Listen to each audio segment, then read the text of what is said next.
Selamat pagi saudara-saudaraku yang baik. Saat kita terbangun dari tidur kita, marilah mengarahkan rasa syukur dan terima kasih hanya kepada Allah yang Maha Baik. Firman Tuhan diambil dari Kisah Para Rasul 18 ayat 1-3 sebagai landasan refleksi pagi ini. Di Korintus, ia berjumpa dengan seorang Yahudi bernama Aquila yang berasal dari Pontus. Ia baru datang dari Italia dengan Priscilla istrinya, karena Kaisar Claudius telah memerintahkan supaya semua orang Yahudi meninggalkan Roma. Paulus singgah ke rumah mereka. Saudaraku, orang tidak selalu siap hidup bersama dengan mereka yang berbeda. Berbeda karena agama, suku, etnis, atau golongan sosial. Yang menakutkan, ketidaksiapan itu berubah menjadi prasangka dan kebencian. Peristiwa beberapa waktu lalu di Surabaya. Saudara kita berasal dari wilayah paling timur, diumpat dengan memakai nama binatang. Atau di Cikarang, seorang penganut Kristen bersama keluarganya diminta menghentikan ibadah minggu di rumah. Padahal ibadah di rumah dilakukan untuk memenuhi himbauan pemerintah. Karena untuk memutus rantai penyebaran virus corona, dihimbau ibadah diselenggarakan di rumah. Sejak dulu sikap ketidaksiapan hidup bersama dengan yang berbeda menuai korban. Tentu saja, korbannya adalah sekelompok orang atau individu yang tergolong minoritas. Banyak korban yang jatuh karena ketidaksiapan hidup dengan yang berbeda. Banyak tragedi yang penuh kepedihan akibat prasangka dan kebencian atas mereka yang berbeda. Saudaraku, sikap demikian bukan hanya gejala sekarang ini. Sejak dulu sudah terjadi. Aquila dan Priscilla merupakan pasangan suami istri. Mereka berdua korban dari sikap yang tidak mau menerima pihak yang berbeda. Suami istri itu menjadi objek dari orang yang anti orang asing. Namanya xenofobia. Priscilla dan Aquila diminta hengkang atau pergi dari tempat tinggalnya dan keluar dari negeri Italia. Mereka diusir karena etnis Smith. Mereka didesak keluar dengan paksa karena bukan pribumi. Kaisar memerintahkan seluruh orang Yahudi tanpa terkecuali segera harus meninggalkan Roma. Saudaraku, sedih sekali.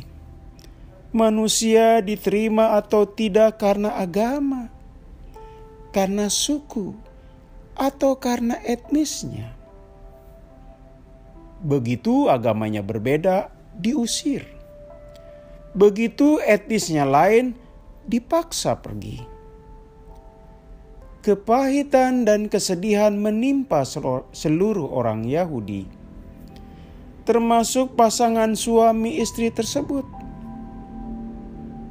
Mereka harus pergi, dan mereka harus mulai lagi dari nol, merintis lagi di tempat baru. Ini sungguh ujian kesabaran. Tanpa kesabaran yang kuat, akan frustasi dan mengalami stres berat. Saudara-saudaraku, Rasul Paulus singgah di tempat baru Aquila dan Priskila di Korintus, sebuah kota di Yunani. Di sana pula Rasul Paulus mengabarkan Injil keselamatan. Di antara orang Yahudi ada yang menerima dan tidak sedikit yang menolaknya. Karena Rasul Paulus berprofesi sama dengan Aquila, yaitu tukang kemah, ia tinggal bersama mereka. Dari sanalah persahabatan mereka menjadi kuat. Dari sanalah pasangan suami istri mengenal Kristus Yesus. Pengenalan yang kemudian menumbuhkan kuncup-kuncup iman dan kesetiaan. Saudaraku, dari nasib buruk karena korban kebencian etnis, kebencian terhadap orang asing, ternyata menuntun mereka mengenal Kristus. Dari tragedi menjadi jalan yang mengantar Aquila dan Priskila menjadi pengikut Kristus. Dari kemalangan mengantar ke kemenangan. Tuhan bisa membuat banyak orang dengan caranya untuk memperkenalkan diri, sehingga orang itu percaya kepada Tuhan.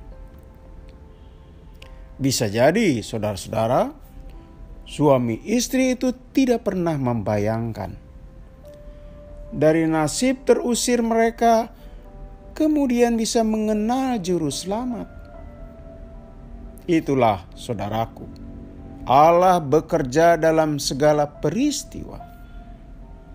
Terbukti realitas yang buruk, yang pahit, yang menyedihkan, ternyata Tuhan pakai sehingga Aquila dan Priskila mengenalnya. Sedangkan Rasul Paulus menjembatani perjumpaan mereka dengan juru selamatnya. Kini Anda dan saya yang sudah mengenal Allah, teruslah setia kepadanya. Selain Aquila dan Priskila, ada banyak yang lain di mana mereka harus mengalami kepahitan dan kegetiran hidup dulu sebelum kemudian mengenal dan beriman kepada Tuhan Yesus. Setiap orang punya jalan mengenal Tuhan Yesus. Yang paling penting, kita setia dan terus berbakti kepadanya. Iman kita tidak menjadi padam di tengah orang yang tidak siap hidup dalam keperbedaan. Maka inilah tantangan kita.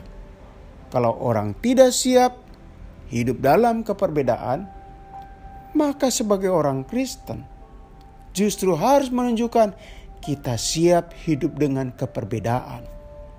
Keperbedaan etnis, keperbedaan golongan sosial, dan terlebih dari itu keperbedaan agama, saudara-saudara. Mari kita berdoa. Tuhan, Engkau memakai berbagai cara agar manusia mengenal-Mu. Ajar kami tetap setia. Dan ajar kami untuk kuat dan mampu menyesuaikan bagaimana hidup yang baik dan rukun dalam sebuah keperbedaan. Dalam nama Tuhan Yesus kami menaikkan doa ini. Amin.